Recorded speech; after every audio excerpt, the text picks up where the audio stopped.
こんにちは、メガネチャンネルです。この動画は2020年3月11日に収録しています。今日はちょっと雑談の動画です。メガネチャンネル。今世の中は結構すごいことになっていて、テレビでは連日新型コロナウイルスの話題ばかりですね。僕は専門学校に勤めているんですけど、感染防止のため3月中は学生を登校させないことになりました。まだ授業があったのに休校になってしまったりとか、卒業式ができなかったりとか、特にこの時期学生さんたちには大きな出来事が続いてしまっていると思います。もちろん感染予防は大事です。でもぽっかり空いてしまった時間をみんなはどう過ごしているのかなっていうのがとても気になったし、そういう報道を見ていて思ったことがあったので動画にしてみました。メガネチャンネル。前にね、経済の本だったかな、読んでて、自分が使うお金についてのアドバイスが載っていたんですね。それは自分の使うお金をこの3つに分類してみましょうというものです。自分が1ヶ月でいろんなことに使ったお金をこの3つに当てはめてみて、お金の使い方を見極めてみようという感じだったと思います。これって時間にも言えるなって思ったんですよね。消費は生きていくために必要な時間。例えば仕事や学校に行く時間。あと睡眠、寝る時間だね。もっと細かく言うと、ご飯を食べたり、お風呂や洗濯とか生活のために必要な時間です。自分の24時間からこの消費に使う時間を除いたら何時間になるかな。僕はだいたいこんな感じです。仕事で9時間、睡眠でだいたい6時間ぐらいかな。で、仕事に行くための移動で2時間、ご飯やお風呂や家事合わせて3時間ぐらいかな。なので残りは4時間。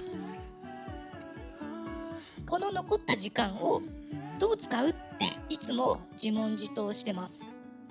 カラオケ行ったり、スマホ見たり、ゲームしたり、映画見たり。時間の使い方は人それぞれだけど、自分にとって投資になっているかってことですよね。浪費になっちゃってないみたいに考えると、自分の時間の使い方も少し変わってきたように思うんです。僕は学校に勤めているので、学生によく言うことなんですけど、自分の時間をどう使っても良いけど、それは自分にとって投資の時間にしてみてねって伝えてます。投資っていうのは、これから先の自分に必ず役立つ時間にするということだと思ってます。それで、自分に役立つっていうのは、自分が楽しく生きられるようになるために必要な知識や能力や感性を持つっていうことだと思ってます。自分の時間なのでね、何をしてもいいんだけど、それは自分のためになってるかどうか、自分の大事な時間をただ浪費してしまってないかどうか。多分同じことをするにしても、この考え方だけでその時間の過ごし方は随分と変わるかなとも思います。僕は残りの4時間とお休みの日の時間を使ってこのメガネチャンネルの動画を作っています。自分のためにもなっているし、何より楽しく過ごせています。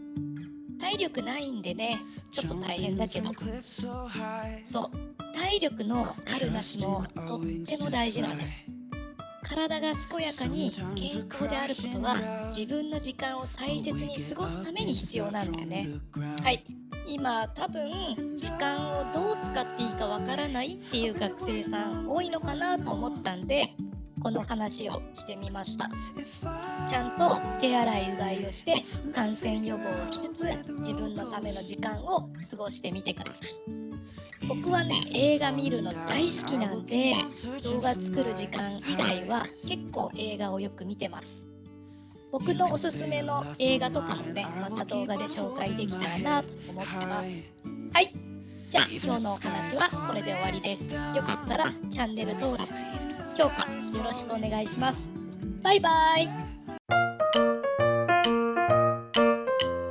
風邪ひくなよ。風呂入れよ。